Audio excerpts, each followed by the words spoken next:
Talk to us about what you could buy at the store versus what a professional like you guys do when it comes to testing. Yeah, so that's a great point.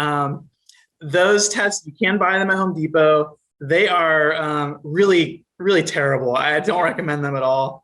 I would say they're a waste of money. They'll so what they do is they're essentially a petri dish. You'll kind of like lay them out in whatever room you're wanting to test, and eventually mold is going to grow there. But here's the problem. There's mold in every space, even the cleanest spaces possible. Even the breath that you just took has some amount of mold in it. There is mold in the air, and even the cleanest of properties.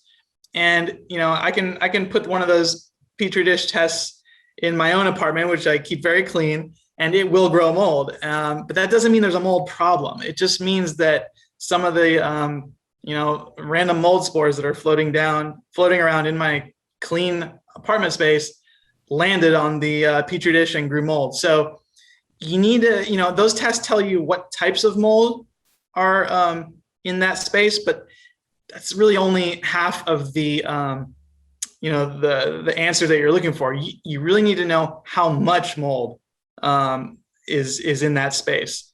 And you really can't do that without one of these tests, these air tests that a mold professional will do. You're essentially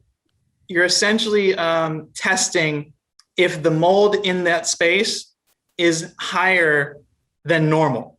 You're going to compare it to the outdoor fresh air. If it's significantly higher, okay, that's evidence of a mold issue.